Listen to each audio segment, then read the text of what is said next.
ಇನ್ನು 5 ಜನ ಆರೋಪಿಗಳ ತೀವ್ರ ವಿಚಾರಣೆಗೆ ಸಿಸಿಬಿ ಮುಂದಾಗಿದೆ. ಈ ಹಿಂದೆ ಯಾವ್ಯಾವ ಪಾರ್ಟಿಯನ್ನ ಆಯೋಜನೆ ಮಾಡಿದ್ರು, ಪಾರ್ಟಿಯಲ್ಲಿ ಯಾರ್ಯಾರು ಭಾಗಿಯಾಗ್ತಾ ಇದ್ರು, ಎಲ್ಲದರ ಬಗ್ಗೆ ಕೂಡ ತನಿಖೆ ಮಾಡೋದಕ್ಕೆ ಮುಂದಾಗಿದ್ದಾರೆ.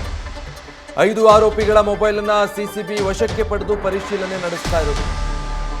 ಈ 5 ಪ್ರಮುಖ ಆರೋಪಿಗಳನ್ನ ತೀವ್ರ ವಿಚಾರಣೆಗೆ ಒಳಪಡಿಸ್ತಾ ಇದ್ದಾರೆ. ಕೇವಲ ಇದೊಂದು ರೇವ್ ಪಾರ್ಟಿ ಅಲ್ಲ, ಈ ಹಿಂದೆ ಎಲ್ಲೆಲ್ಲ ಆಯೋಜನೆ ಮಾಡಿದ್ರು ಎಲ್ಲದಕ್ಕೂ ಸಂಬಂಧಪಟ್ಟ ಹಾಗೆ ಡೀಟೇಲ್ಸ್ ಕೊಡ್ತಾರೆ. ಪ್ರಜ್ವಲ್ ಲೈವ್ ನಲ್ಲಿ ಜಾಯ್ನ್ ಆಗ್ತಾ ಇದ್ದಾರೆ.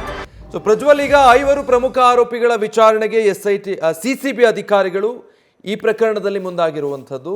ಯಾವ ರೀತಿ ತನಿಖೆ ಆಗುತ್ತೆ ಅಂದ್ರೆ ಇದೊಂದು ಪ್ರಕರಣಕ್ಕೆ ಸಂಬಂಧಪಟ್ಟ ಹಾಗ, ಅಥವಾ ಇದುವರೆಗೂ ಎಲ್ಲೆಲ್ಲಿ ಈ ರೀತಿ ಪಾರ್ಟಿಗಳು ಮಾಡ್ತಾ ಬಂದಿದ್ದಾರೆ ಎಲ್ಲ ಮಾಹಿತಿಯನ್ನು ಹೊರತೆಗೆಯೋ ಪ್ರಯತ್ನ ಮಾಡ್ತಾರಾ, ಹೇಗೆ ಪ್ರಜ್ವಲ್?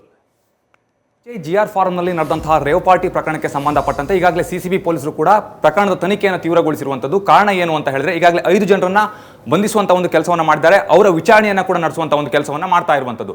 ಇಲ್ಲಿ ಪ್ರಮುಖವಾಗಿ ಈ ಒಂದು ಪ್ರಕರಣಕ್ಕೆ ಸಂಬಂಧಪಟ್ಟಂತೆ ಈ ಹಿಂದೆ ಇವರು ಯಾವ ಪಾರ್ಟಿಗಳನ್ನ ಆಯೋಜಿಸಿದ್ರು ಅನ್ನೋದ್ರ ಬಗ್ಗೆ ಕೂಡ ಮಾಹಿತಿಯನ್ನು ಕಲೆ ಹಾಕ್ತಾರೆ. ಅಷ್ಟೇ ಅಲ್ಲದೆ ಯಾರ್ಯಾರನ್ನ ಈ ಒಂದು ಪಾರ್ಟಿಗೆ ಕರೆಸಿದ್ರು ಅನ್ನೋದ್ರ ಬಗ್ಗೆ ಕೂಡ ಮಾಹಿತಿಯನ್ನು ಕಲೆ ಹಾಕುವಂತ ಒಂದು ಕೆಲಸವನ್ನು ಮಾಡ್ತಾ ಹೋಗ್ತಾರೆ.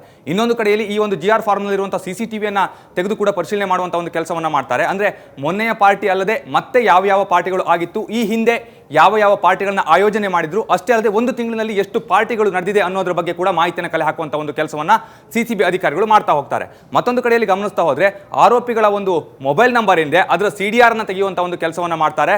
ಆ ಒಂದು CDR ನಲ್ಲಿ ಇವರು ಯಾರೊಂದಿಗೆ ಕಾಂಟ್ಯಾಕ್ಟ್ ನಲ್ಲಿ ಇದ್ರು, ಇವರು ಯಾರ ಜೊತೆ ಸಂಪರ್ಕದಲ್ಲಿದ್ರು, ಪೆಡ್ಲರ್ಗಳ ಸಂಪರ್ಕದಲ್ಲಿ ಇವರೇನಾದ್ರೂ ಇದ್ರಾ, ಅಥವಾ ಇವರು ಎಲ್ಲಿಂದ ಈ ಒಂದು ಡ್ರಗ್ಸ್ ಅನ್ನ ತರಿಸಿದ್ರು ಅನ್ನೋದ್ರ ಬಗ್ಗೆ ಕೂಡ ಮಾಹಿತಿಯನ್ನು ಕಲೆ ಹಾಕುವಂತ ಒಂದು ಕೆಲಸವನ್ನ ಸಿಸಿಬಿ ಅಧಿಕಾರಿಗಳು ಮಾಡಬೇಕಾಗುತ್ತೆ.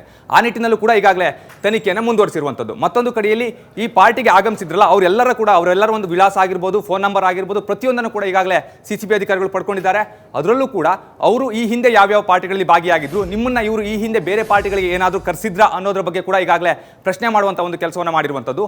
ಒಂದೊಮ್ಮೆ ಇವರು ಈ ಹಿಂದೆ ಪಾರ್ಟಿಗಳಲ್ಲಿ ನಾವು ಭಾಗಿಯಾಗಿದ್ವಿ ಅನ್ನುವಂಥ ಒಂದು ಸ್ಟೇಟ್ಮೆಂಟ್ ಅನ್ನ ಕೊಟ್ಟರೆ ಆ ಪಾರ್ಟಿ ಯಾವುದು, ಆ ಪಾರ್ಟಿ ನಡೆದಂತಹ ಸ್ಥಳ ಯಾವುದು, ಹಾಗಾದ್ರೆ ಇಲ್ಲಿ ಮತ್ತೆ ಎಷ್ಟು ಜನರನ್ನ ಇವರು ಪಾರ್ಟಿಗೆ ಕರೆಸಿದ್ರು ಅನ್ನೋದ್ರ ಬಗ್ಗೆ ಕೂಡ ಮಾಹಿತಿಯನ್ನು ಕಲೆ ಹಾಕಬೇಕಾಗುತ್ತೆ. ಅಷ್ಟೇ ಅಲ್ಲದೆ ಇವರಿಗೆ ಡ್ರಗ್ಸ್ ಅನ್ನ ಎಲ್ಲಿಂದ ಸಪ್ಲೈ ಮಾಡ್ತಾ ಇದ್ರು ಅನ್ನೋದ್ರ ಒಂದು ಮೂಲವನ್ನ ಕೂಡ ಈಗಾಗಲೇ ಕಂಡು ಹಿಡಿಬೇಕಾದಂತ ಒಂದು ಅನಿವಾರ್ಯತೆ ಇದೆ. ಕಾರಣ ಬೆಂಗಳೂರಿನಲ್ಲಿ ಈಗಾಗಲೇ ಡ್ರಗ್ಸ್ ಏನಿದೆ ಅದು ಅತಿ ಹೆಚ್ಚಾಗಿ ಸರಬರಾಜಾಗ್ತಾ ಇರುವಂಥದ್ದು, ಅದು ಎಲ್ಲಿಂದ ಬರ್ತಾ ಇದೆ, ಯಾರು ಇವರಿಗೆ ಸಪ್ಲೈ ಮಾಡ್ತಾ ಇದ್ದಾರೆ ಅನ್ನೋದ್ರ ಒಂದು ಮೂಲವನ್ನ ಕಂಡು ಹಿಡಿಬೇಕು ಅಂತಂದ್ರೆ ಖಂಡಿತವಾಗಿಯೂ ಕೂಡ ಆರೋಪಿಗಳ ತೀವ್ರ ವಿಚಾರಣೆಯನ್ನ ಸಿಸಿಬಿ ಮಾಡಬೇಕಾಗುತ್ತೆ.